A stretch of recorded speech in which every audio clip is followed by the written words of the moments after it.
Okay, we got 13 minutes 55 seconds on this one. So I was listening to this Napoleon Hill um, kind of voice messages and voice notes.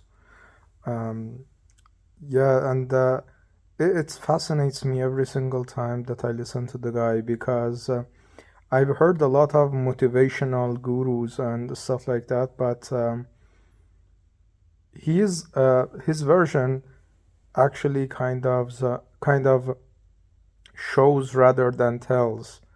And I don't mean in showing in a way that, oh, I got $1 billion in my bank account and I was a brokey at like 26, like most of them would. But he doesn't say anything. He literally says, these are the way, and has confidence in his voice and clarity in his vision. But the interesting thing for me about his kind of voice and um, kind of like directives is that the way he uses words. If you listen to any of his, I thought it's like a couple of his voice notes or videos. Of course, they are supposed to be rehearsed, or the guy was like, I think, pushing 50 or 60 when he recorded them. But still, it reflects his mind. For someone like me who's been writing all his life and literally sees words in like as it's like a fucking surgery going on because I see words at the same time as their tonality, their emotional weight, their sound, and stuff like that. And for someone like this, that is very kind of precise with his word choices. Even me doing freestyle now, I'm kind of careful about which words I'm using. Not because I'm fucking afraid of showing myself or like confronting people who would see, judge, or whatever. I'm past that, but um, for the thing that I want to be quite concise and clear in, and it's kind of a practice of um, particular kind of way of not thinking but expressive, elaborative kind of expression that not only you speak words but also you imply the message as well at the same time instead of just speaking the words and leaving it for interpretation, because most of the time is that everyone sees the meaning behind a word based on their own filter of experiences. Imagine when you are like, let's say, 30 years old and you hear this word, and there is 30 years of experience interpreting that one word.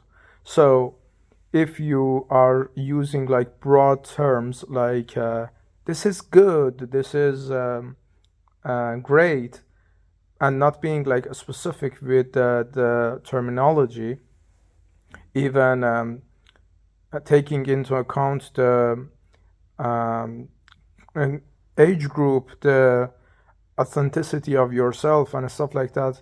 All of these combined um, reflect your thought patterns, your speech pattern, and as well as fucking what you call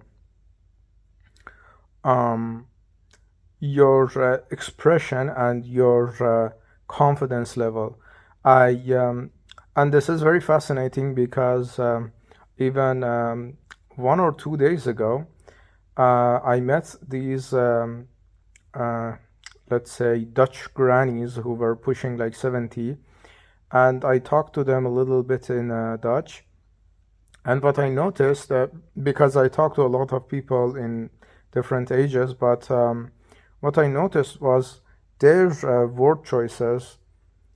Not only the speed is kind of different than, let's say, your 20 or 30 years old Dutch person, but also it's consistent amongst all of the the elderly that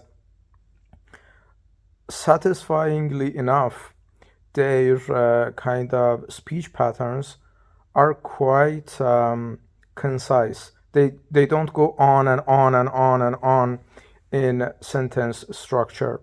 Their sentences is either 4 to 5 words or always less than 7 words. But sometimes people literally go on and on and on and on to kind of imply a message and to convey a message that takes a lot of words. Not only that shows like experience that you have seen the same pattern so many times, that also shows the, let's say, the level of tolerance for the mundane daily stuff. So I was thinking about all of this and the Napoleon Hill voices and stuff like that, and I noticed that this guy actually uses the staccato kind of version of articulation that I kind of tend to use in my writing because I I adore I adore three things about technical aspect of writing. One of which is to stick to the rule of three. That what you call that is the soft spot of human mind. So when I try to make an analogy out of something or go to a thematic imagery, I always stick to three because one is not a theme, there is no pattern, and two is just loosely enough that everything could be pushed to a pattern.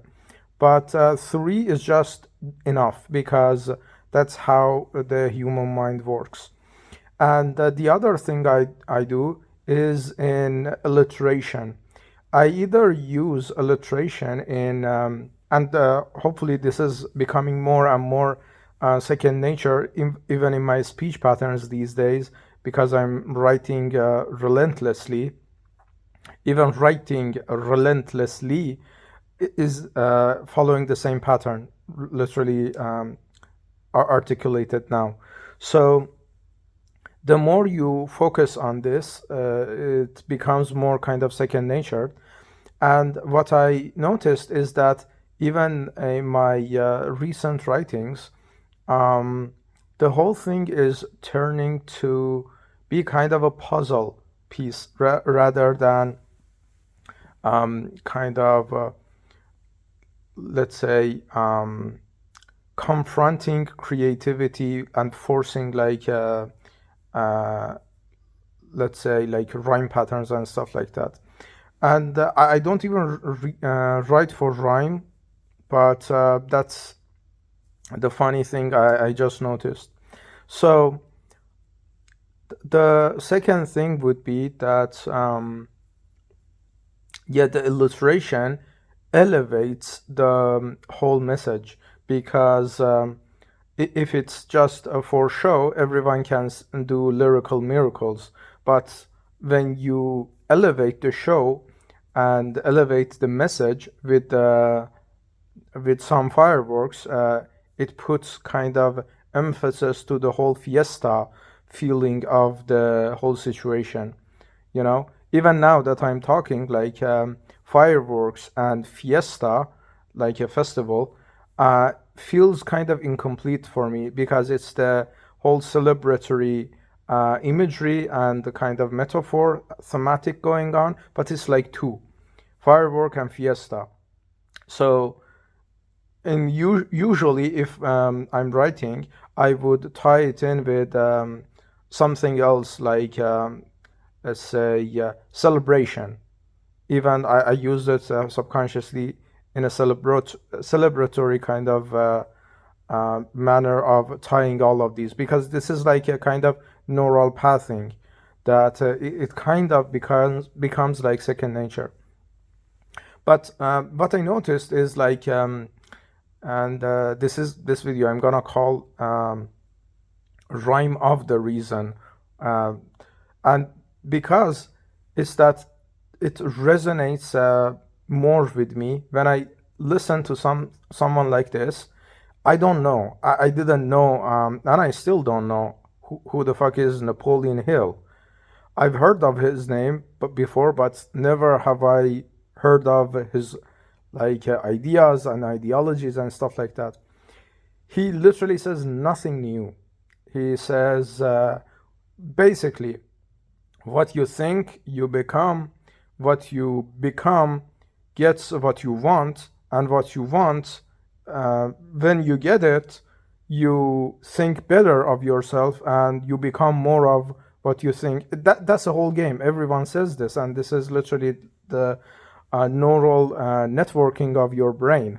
That's not new. But how this motherfucker puts, let's say, pen to pad and words to like vocabulary is like, it's like magical, because you can hear someone like this, especially that I'm kind of consciously aware of the whole situation because of my own writing.